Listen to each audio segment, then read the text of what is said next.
کیا شب برات میں جاگنا اور روزہ رکھنا صحیح ہے؟ 15 شعبان کا روزہ کسی صحیح حدیث سے ثابت بولو بھائی نہیں. صرف جمہور کے نزدیک عبادت ہے 15 شعبان کی، اس کے علاوہ باقی کوئی بھی چیز.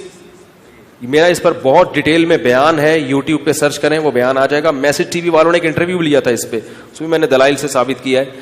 پوری مدلل بحث کی ہے کہ نہ اس رات میں قبرستان جانا چاہیے، نہ اس رات میں حلوے پکانے چاہیے، نہ اس رات میں الگ سے کوئی نہانا دھونا چاہیے، نہ اگلے دن کا روزہ رکھنا سنت ہے، نہ پٹاخوں کی کوئی حیثیت ہے.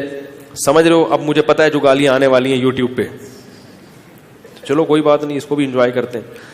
تو صرف ایک چیز ہے وہ، اور نہ اس رات میں تقدیر کے، صاف ہے قرآن میں کہ وہ لیلۃ القدر میں ہوتے ہیں. علامہ ابن تیمیہ رحمہ اللہ نے لکھا ہے کہ لیلۃ القدر کی اہمیت کو گھٹانے کے لیے بھی اس رات کو بہت زیادہ اہمیت دی گئی ہے.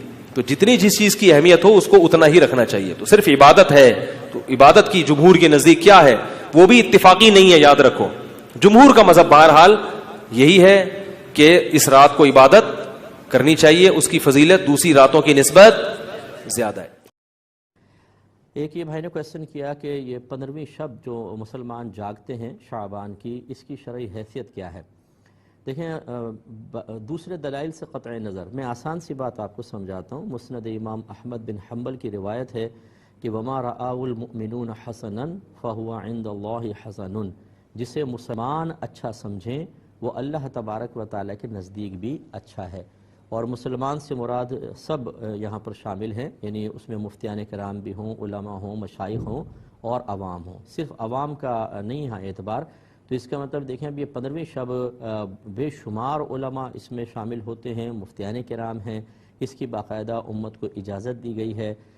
اس کو جائز طریقے سے اللہ تعالیٰ کی عبادت میں توبہ کرتے ہوئے خوف خدا کے ساتھ گزارا جائے تو اس سے وہی منع کرے گا جو مزاج شرع سے ناواقف ہوگا. گزارش کرتے ہیں جو لوگ اس کے منع میں شدت کرتے ہیں کہ خدا را لوگوں کو آنے دیں. لوگ تو ویسی مسجدوں میں نہیں آتے. ہاں یہ میں ضرور عرض کروں گا کہ اس میں خرافات میں حصہ لینا وہ بالکل غلط ہے، اور ایسے ہی مسجدوں میں آ کے صرف نوافل پڑھ کے نکل جانا یہ بھی مطلب زیادہ فائدہ مند نہیں ہوگا. بلکہ بہتر یہ ہے کہ درس قرآن کا اہتمام ہو، درس حدیث کا ہو، اصلاح بیانات ہوں تاکہ لوگ جمع ہوں. شب براءت یعنی نجات کی رات، اس میں عذاب قبر سے چھٹکارے کی رات، کفر پر خاتمہ ہونے سے چھٹکارے کی رات، برے خاتمے سے نجات کی رات، نزع کی سختیوں سے نجات کی رات، عذاب قبر سے نجات کی رات، عذاب جہنم سے نجات کی رات، دکھوں اور مصیبتوں سے نجات کی رات، ہر طرح کی آفات و بلیات سے یہ نجات کی رات ہے. اور اس رات جو ہے نا یہ قسمت کے فیصلے ہوتے ہیں. سارا سال آئندہ کیا کیا اس کے ساتھ ہونا ہے یہ مطلب لکھا جاتا ہے. اس کے لیے کون آئندہ سال حج کرے گا اس فہرست میں اس کا نام، حاجی کا نام لکھا جاتا ہے. کون آئندہ سال یعنی آئندہ شب برات سے قبل مرے گا اس کا نام بھی لکھا جاتا ہے. کس کو کتنا رزق آئندہ سال دیا جائے گا یہ بھی اس میں لکھا جاتا ہے.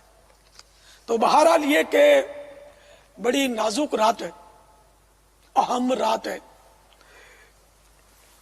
مگر افسوس کہ بندہ غفلت میں پڑا رہ جاتا ہے.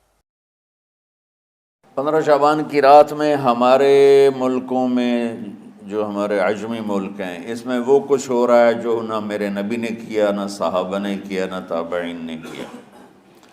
عجیب و غریب عبادات گھڑ لی ہیں، عجیب و غریب اس کے اعمال بنا لیے ہیں اپنی طرف سے، اور مسجدیں بھری ہوتی ہیں اور روشنیاں لگی ہوتی ہیں اور آتش بازی ہو رہی ہوتی ہے. میرے نبی نے اس رات کی فضیلت بتائی، عمل کوئی نہیں بتایا. جیسے یہاں کوئی صلاۃ تسبیح کی جماعت کرا رہے ہوتے ہیں، کوئی اجتماعی تہجد پڑھ رہے ہوتے ہیں، کوئی دیگیں چڑھا رہے ہوتے ہیں، کوئی آتش بازی کر رہے ہوتے ہیں، تو وہ اس میں اتنا غلو ہو گیا ہے کہ یہ بھی ٹھیک نہیں، اور کچھ علماء نے اس کے رد میں اس کا اتنا انکار کیا ہے کہ اس رات کی کوئی فضیلت ہے ہی نہیں، یہ بھی ٹھیک نہیں۔ اس بیچ کا راستہ، اس رات کی فضیلت میں جتنی احادیث ہیں وہ ضعیف ہیں، لیکن اتنی کثرت سے ہیں کہ ان سب کا مل کر جمع ہو کر کم از کم وہ حسن لغیر ہی تک تو پہنچ جاتی ہیں۔ اور ابن عثیمین رحمۃ اللہ علیہ نے بھی یہ لکھا ہے کہ زیادہ سے زیادہ ان احادیث کے مجموعے سے، چونکہ اگرچہ ضعیف ہیں لیکن کافی زیادہ ہیں، تو وہ حسن لغیر ہی تک پہنچ جاتی ہیں۔ تو حسن لغیر ہی سے کوئی عمل ثابت نہیں ہوتا، عمل ثابت ہوتا ہے صحیح حدیث کے سے۔ دن کا روزہ، رات کا قیام، زیادہ سے زیادہ قیام سے مراد نوافل ہیں، کوئی گھر میں پڑھ لے، کوئی مسجد میں پڑھ لے۔ علماء نے تو یہ بھی لکھا ہے کہ 15 شعبان کی رات جو ہے وہ بھی بڑی مبارک رات ہے، اس کے اندر بھی کوئی خاص حکم نہیں ہے ہمیں قرآن و حدیث میں، لیکن جتنا ہو سکے طواف کریں، نمازیں پڑھیں، ذکر اللہ کریں، تسبیحات پڑھیں، تحمید، تسبیح، تقدیس، تحلیل، یعنی سبحان اللہ والحمدللہ لا الہ الا اللہ، سبحان اللہ وبحمدہ سبحان اللہ العظیم، سبحان اللہ وبحمدہ عدد خلقہ وزنۃ عرشہ ورضا نفسہ ومداد کلماتہ، اور تلاوت قرآن، یعنی جتنا ممکن ہو سکے تاکہ رمضان کے آنے سے پہلے پہلے ہماری اصلاح ہو جائے۔ راتوں میں جو بہن نے سوال کیا کہ کئی راتیں ہم ہمارے معاشرے میں بناتے، لیکن جو قرآن مجید میں جس کا ذکر ہے وہ لیلۃ القدر، اس کا ایک سورہ بھی ہے، اور یہ تھاؤزنز آف ہزاروں راتوں کے مقابلے میں ہیں، صرف ایک ہی رات کا ذکر ہے۔ اور میں آپ کی بات سے متفق رکھتا ہوں کہ آپ بالکل صحیح فرماتی ہے کہ عبادت تو ہر روز کرنا چاہیے، سال کے ہر دن میں کرنا چاہیے، 365 ڈیز، لیکن خصوصاً کیونکہ یہ جو قرآن میں ذکر ہے کہ اس رات میں قرآن نازل ہوا تھا، تو یہ ہمارے لیے ایک اہم رات ہے اور ہزاروں رات کے مقابلے میں ہے الحمدللہ۔ اور ہمارے رسول، ہمارے پیغمبر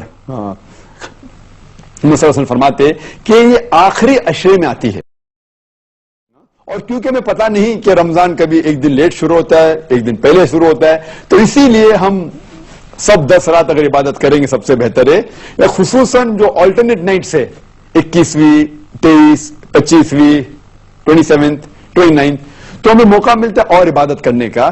لیکن اس وقت آپ جو عبادت کریں گے آپ کا جو ثواب ہے وہ کئی زیادہ ہوگا، تو اسی لیے اللہ کے رسول نے کہا کہ ہمیں ڈھونڈنا چاہیے کہ یہ رات جو ہے آخری عشرے میں ہمیں ڈھونڈنا چاہیے۔ ان کئی راتیں جو باقی ہمارے معاشرے میں بنائی جاتی ہے، اس کی دلیل کوئی صحیح حدیث میں نہیں ہے۔ جو دلیل صرف ہمیں ملتی ہے وہ ہے خصوصاً لیلۃ القدر کے بارے میں۔ Hope that answers the question.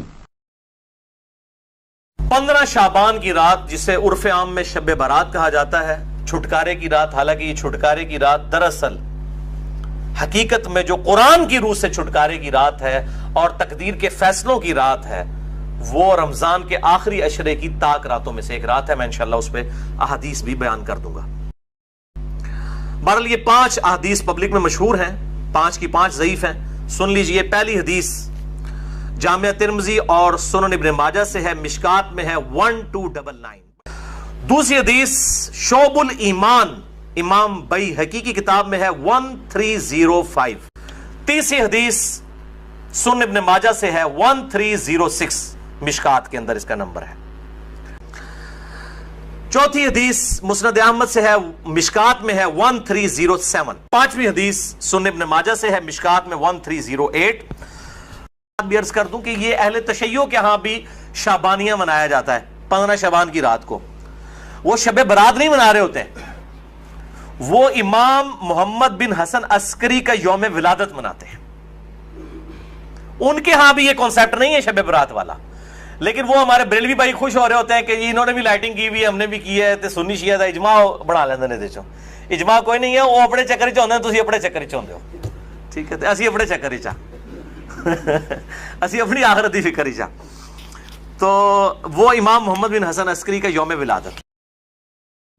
اب یہ روایتیں اتنی زیادہ ہیں کہ اس کی وجہ سے بعض اہل حدیث علماء کا بھی یہ موقف ہے کہ کچھ نہ کچھ اس کی اصل موجود ہے.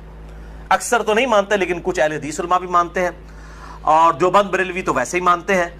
اور میرا موقف شروع سے جو تھا وہی ہے کہ میں ہمیشہ فتویٰ نہیں لگاتا، خود کرتا نہیں ہوں، کسی پہ فتویٰ نہیں لگاتا. میرا مسئلہ نمبر 44 پرانا بھی سن لیں اور اب یہ نیا بھی آج ریکارڈ ہو رہا ہے. میرا موقف وہی تھا 5 سال پہلے بھی. اور باقی میں خود کیوں نہیں کرتا، جب تک کوئی چیز اتھینٹیکیٹ نہ ہو جائے تو نہیں کرنی چاہیے. یہ اکثر کہتے ہیں نیکی کا کام ہے، خیر ہے کرنے دو جی. لوگ سال کے بعد اگر کوئی نکلی ہے عبادت کے لیے، تو میرے بھائی سال کے بعد لوگ عید کی نماز کے لیے نکلتے ہیں، تو آپ عید کی اذان کیوں نہیں دیتے ہیں لوگوں کو بلانے کے لیے؟ نہیں جی ثابت نہیں ہے. تو کیا ثابت نہ ہوئی تو کیا ہوا، گناہ کا کام تو نہیں ہے، دے دیا کرے اذان. سال بعد لوگوں نے عید پڑھنے کے لیے نکلنا ہوتا ہے. پکیجے الزامی جواب، اینٹی وینم، لاجیکل آنسر. تو کہیں گے نہیں جی ثابت نہیں. بھئی آپ کا تو فارمولہ تھا ثابت ہو یا نہ ہو، نیکی کا کام ہے تو کر لیں. تو عید کی اذان دے دیں، جنازے کی اذان دے دیں. کیوں نہیں دیتے؟ کہتے ہیں جی نبی صلی اللہ علیہ وآلہ وسلم سے ثابت نہیں. ہم بھی یہی کہہ رہے ہیں. اور پھر اس حدیث کو بھی یاد کر لیں جو صحیح مسلم میں 2684 اور مشکات میں 2052 ہے کہ آپ صلی اللہ علیہ وآلہ وسلم نے جمعے کے دن کو اور جمعے کی رات یعنی شب جمعہ کو قیام کے لیے مخصوص کر لینا، یعنی میں نے صرف یہ اسی میں ہی قیام کرنا ہے، اس سے منع فرمایا ہے. اور الا یہ کہ کسی کے روزے پہلے سے چلتے آ رہے ہوں یا کوئی پرٹیکولر روزہ آ جائے، جس طرح 10 محرم کا روزہ آ گیا یا یوم عرفہ کا، وہ رکھ سکتا ہے، اس کے علاوہ نہیں. اور بیسیکلی مقصد تھا مخالفت یہود و نصارہ کی. یہودیوں نے ہفتے کے دن کو مخصوص کیا اور عیسائیوں نے اتوار کو. تو کہیں مسلمان جمعہ ہی نہ پھاڑ لین خالی، اور پھر بھی مسلمان بعض نہیں ہے انہوں نے جمعہ پھاڑ لیا ہے، خیال ہونا پھر بھی کوئی نہیں کیا. وَلِعَوْذُ بِاللَّهِ تَعَالَى.